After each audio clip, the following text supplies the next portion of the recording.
성령 안에서 기도하는 것입니다.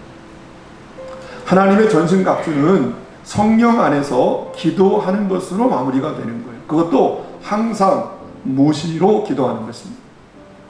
영적 전쟁에서 말이죠, 기도라고 하는 것은 호흡과 같습니다. 여러분, 기도가 영적인 호흡입니다. 내가 지금 기도하고 있다, 영적으로 살아있는 것이고, 내가 기도하지 않는다, 영적으로 죽은 것입니다. 여러분과 제가 진리의 허리띠를 띄어요. 말씀이 내 삶의 중심이 되고, 평안의 복음의 신을 신어요. 의의 호심경을 붙여요. 믿음의 방패를 들어요. 성령의 검 곧 하나님 말씀을 들고 나아갑니다. 그런데 거기에 기도를 하지 않으면 아무런 권세와 능력이 실제적으로 내 삶에 나타나지 않는다는 것이죠. 왜냐하면 기도하면 하나님의 성령이 역사를 하시거든요. 기도해야 하나님의 임재가 있습니다. 기도해야 성령 하나님이 힘과 능력을 우리에게 공급해 주신다는 거예요. 따라서 기도할 때만 갖추어진 하나님의 전신갑주가 힘과 능력을 내 삶 속에서 발휘하게 된다는 거예요. 내가 아무리 하나님의 전신갑주를 취하고 있다, 난 다 알고 있다, 난 구원의 확신이 있다, 하나님 말씀의 검을 들고 있다, 나는 믿음의 방패를 들고 있다, 의의 호신경을 붙였다, 구원의 투구를 썼다, 진리로 혈띠를 메웠다고 내가 아무리 이야기해도 움직이지 못해. 역사가 나타나지 않아요. 삶 가운데 내가 하고 있는 그 지식이 능력이 안 돼요. 삶의 능력으로 나타나질 않아요. 그래서 여전히 나는 상황과 환경에 따라 움직이고 있어요. 왜 그럴까요? 성령 안에서 무시로 기도하지 않아서 하나님의 전신갑주를 가지고 있음에도 불구하고, 내가 입었다고 함에도 불구하고 실제 삶에서는 어떤 권세도 어떤 능력도 발휘되지 않기 때문이라는 것입니다. 다 갖추었는데 권세가 없는 거예요. 다 갖추었는데 모양은 다 있는데 능력이 없는 거예요.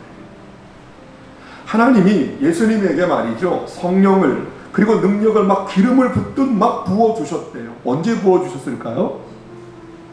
기도하실 때.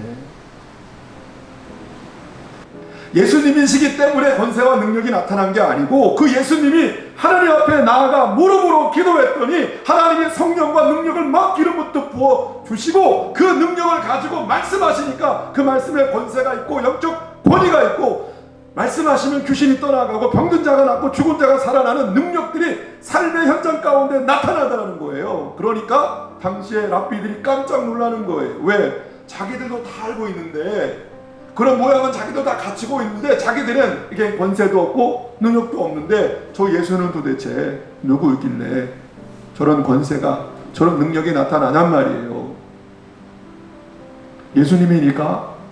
아니요, 성경은 그렇게 말하지 않아요. 그 예수님이 새벽마다 저녁마다 기도의 자리에서 하나님께 기도했다는 거예요. 기도할 때 성령이 부어지고 기도할 때 능력이 부어졌대요. 이걸 뭐라고 말무리하고 있냐면은, 모든 사람을 고치셨으니 이는 하나님이 함께 하셨습니다. 하나님의 성령과 능력을 부으셨다는 건 뭐냐면 하나님이 임재를 하셨다는 거예요. 하나님이 예수님으로 충만하셨다는 거예요. 예수님이 하나님으로 충만하신 거예요. 하나님이 함께 하셨다는 거예요. 그러니까 능력이 나타나는 거죠. 어떻게 할 때? 기도할 때 말이죠. 그래서 예수님의 말과 삶에는 분명한 능력이 있었습니다. 능력이 나타났다고요, 삶에.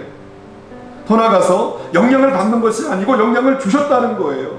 예수님이 가는 곳마다 치유하시고 변화시키시고 자유케 하시고 구원케 하셨다는 거예요.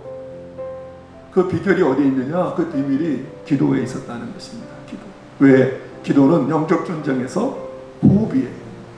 예수님을 예수님 되게 하시고 예수님을 하나님으로 충만하게 하셔서 예수님이 주신 귀한 사명을 나타나게 하시는 일에 호흡 같은 역할을 감당했다.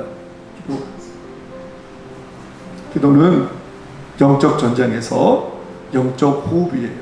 우리를 움직이게 하는 것입니다. 하나님의 능력과 역사를 나타내게 하는 것입니다. 기도가.